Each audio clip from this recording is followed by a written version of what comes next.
салом мухлисони беҳтарин дастаи дунё. чӣ хеле ки дина дар видеои пешина гуфтем РОНАЛД КУМАН расман тренери Барселона шуд. аз ҳамин сабаб дастаи каталонӣ мехоҳад пурра ҳаятро дигар кунад ва ҳар як тренер рӯйхати худро дорад. имрӯз дар бораи он бозингароне гап мезанем ки Куман мехоҳад дар Барселона бинад ва ҳама ин хабарҳо якчанд рӯз мешавад дар сомонаҳо паҳн шуданд. биёед дӯстон, зери ин видео 1000 лайк ҷамъ мекунем то ин ки видеои мо ба дигар мухлисони Барселона дар YouTube паҳн шавад. аз шумо ҳеҷ чиз намеравад, аммо ин чиз метавонад ҳавасмандии моро зиёдтар кунад. акнун дар ягон ҷо баъз рӯшинед, мо бошад сар мекунем. дӯстон, имрӯз финали лигаи Аврупо мегузарад. ширкати 1xbet ба ғолибияти Интер боварӣ дорад, аммо мо мешуморем ки ҳардуи дастҳо гол мезананд бо коэффициенти 1,83. шумо бошад интихоботонро худатон кунед ва ногуфта намонад. ва ссилка комментария буда даромада бо промокоди BARSATG дар аввалин ставкаи худ 6500 рубл туҳфа гиред. имконияти хуби пулкоркуниро аз даст надиҳед.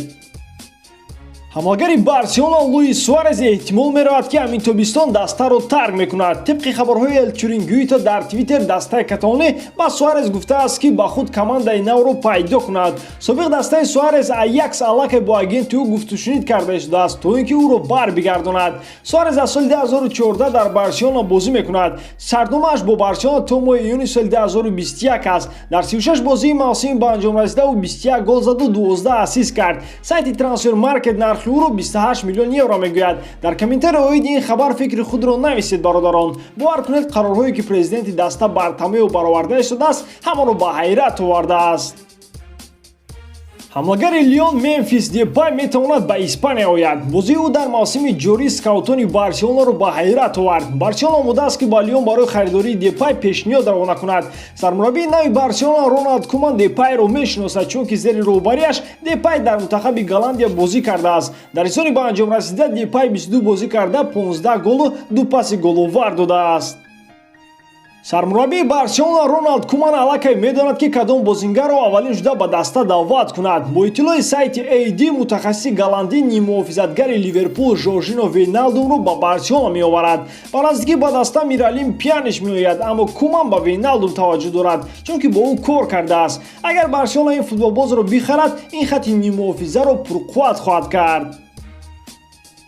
фулхен дар ҳамин равзанаи гузариши футболбозон Жерар Пикеро хариданист. тибқи маълумоти сайтҳои варзишӣ роҳбарияти Барселона омодаанд ки бо як қатор аз бозингарон хайрухуш кунанд, зеро онҳо мавсимро он қадар хуб пас сар накарданд. Пике дар мавсим 45 бозӣ доир кард. ёдовор мешавем ки Пике барои иваз гардидани вазъияти Барселона худаш омодааст ки Барселонаро тарк кунад. ин трансфер рух медиҳад ё ин ки не, инро танҳо вақт нишон медиҳад. Барселона мақсад дорад ки ниммуҳофизатгари Аякс Дони Ван де Бекро бихарад. дастаи каталонӣ айни ҳол бо агенти бозингари 23 сола гуфтушунид карда шудааст. тибқи хабарҳои рӯзноманигор Николас Кира Барселона ба Ван де Бек шартномаи 6 сола пешниҳод хоҳад кард. Реал Мадрид метавонист ки то 30 июн Ван де Бекро бихарад, аммо ин корро накард. Ван де Бек дар 37 бозӣ 10 гол ва 11 ассист дорад. мақсади Куман он аст ки пурра хати ниммуҳофизаи Барселонаро иваз кунад. дӯстон, аз хабарҳои имрӯза шумо дарк кардед ки Барселона дар равзанаи трансферӣ мақсадҳои бузург дорад. шояд дастаи каталонӣ тамоми ҳайати худро иваз кунад. барои иваз кардани ҳайат Барселона омодааст ки маблағи зиёдро сарф намояд. аз ҳама мавқеҳои мушкилӣ дошта ин хати ҳимоя ва ниммуҳофизаи Барселона аст. бародарон, шумо дар бораи трансферҳои болономбар карда чӣ гуфтанӣ доред? оё ин бозингарон ба Барселона лозиманд ё ин ки не? ҳатман фикрҳои худро дар комментария нависед. ба ман хело шавқовар аст хондан ки шумо дар ин бора чӣ фикр доред. ба ҳамин тамом, Барселонаро дӯст доред ва канали BARSATG-ро дастгирӣ кунед. дастгирии шумо, пешравии мо. бо шумо буд Муҳаммад Гаиров. хай дар паноҳи Аллоҳ.